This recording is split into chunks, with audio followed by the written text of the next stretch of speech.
This is part 3 of the chisel sharpening demo here. Well, I've got it now where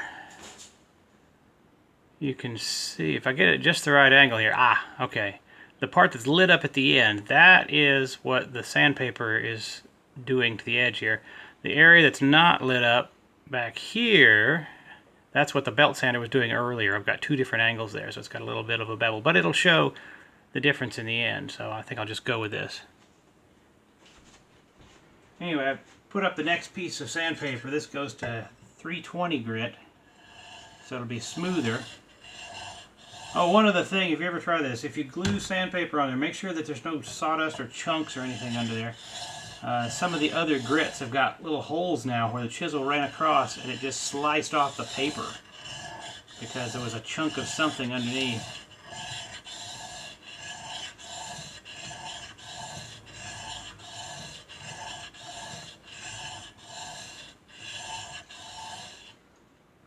Anyway, you got to hit it with the with each grit going up until it takes out all the scratches from the previous grit. But it goes a lot faster on the higher grits than it does on the first one, because the first one we're trying to, rehabilitate a really beat up chisel. And then I'm going to take the back side and just knock off the last little bit there. And then I'm going to pause this. Now I've got the 400 grit sandpaper out, so it's just a repeat of the same process.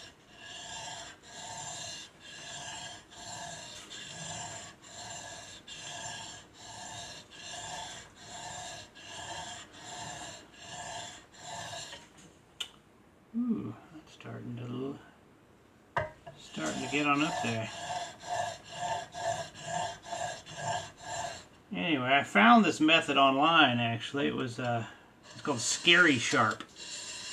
You just Google that. I think there's several things out there with that name now. Let's see if that camera will pick up.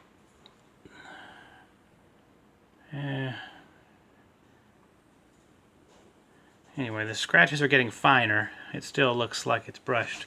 I'll go ahead and get the next grit. And one more time, this time with the 800 grit. The paper's getting really smooth now. But it's still got grit to it.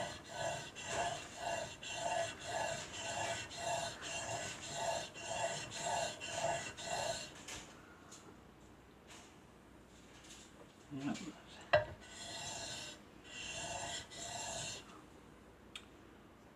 Yeah, it's getting smoother and sharper. Guess I'll get the back side here a little bit. Just want to make sure that back stays as flat as possible. And I'll get the next one. And on with the 1200.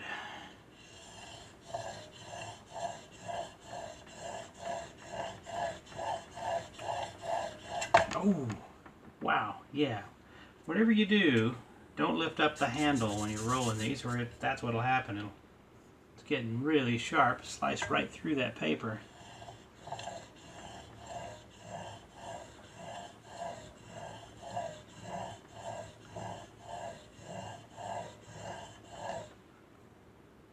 Wow.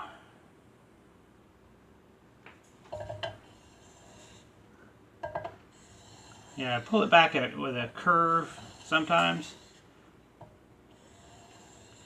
And that's because all the scratches are going one direction, and I figure if I can go across those scratches, it should smooth them up a bit more.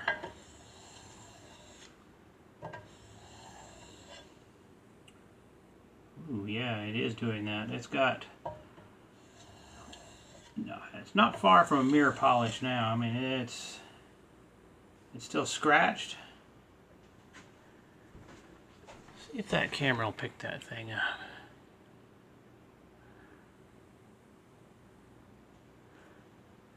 It doesn't show very well, but alright, I'm going to go to the next grit. Okay, got the 1500 grit now.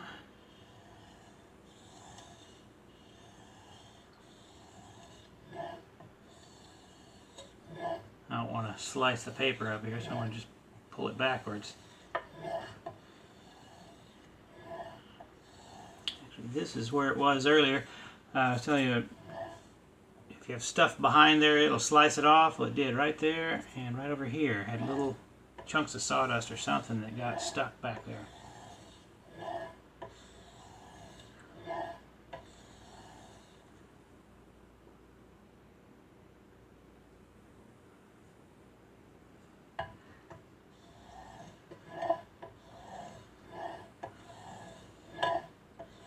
Okay, I've only got one more grit for sandpaper, and then I've got, yeah, if you pull backwards across here, if you feel it catching your finger a little bit, it's because there's a little bit of metal curled back, and just knock that off.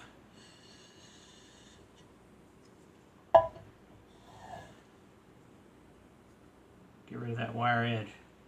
Alright, go to the next grit. Alright, this is the 2000 grit, which is as high of a grit of sandpaper as I have at this point. I know they make some that are higher, but right now I don't really see the need for going out and getting it.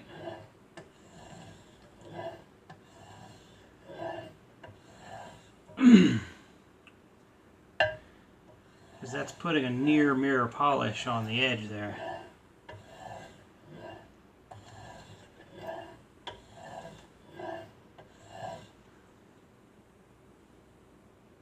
Still got a little bit of scratches, and over here there's some. Huh.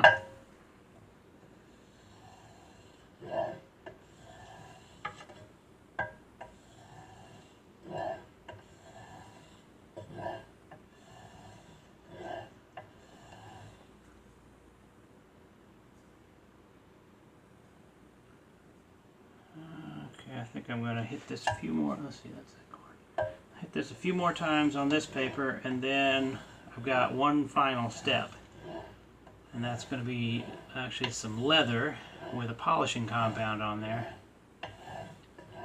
And it's probably not the best kind of leather, but it was something I had laying around, so. Oh yeah, that's looking really good.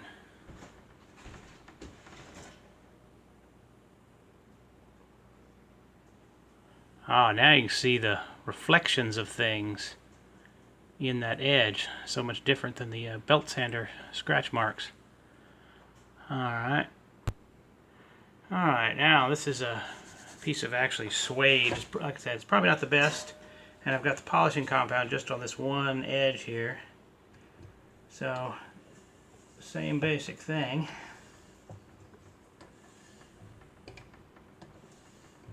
Going to draw it across here a few times. This is similar to what you would do with a strop if you were sharpening a knife, except this is glued down solid so it's not bending like a strop would. So I'm trying to maintain the flatness of the edge. Wow. Yeah, that's actually nearly a perfect mirror now. I think there's a few deep scratches that are there.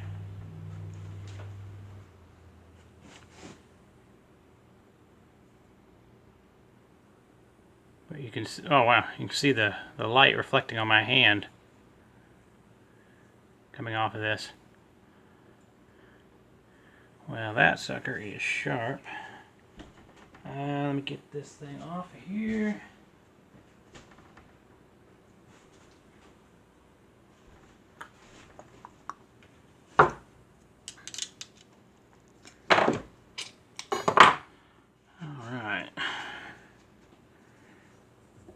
See what I can do about pulling the back side of this across here a few times.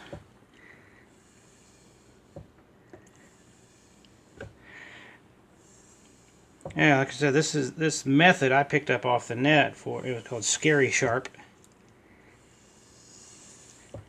And there's also stuff, you know, people using Japanese water stones to get these things just ridiculously sharp. This is just a cheaper way to go. And it's a little less maintenance. Those Japanese water stones, you know, you got to flatten them, and the stones wear away fairly quickly, and then you got to flatten them again. But they do a good job.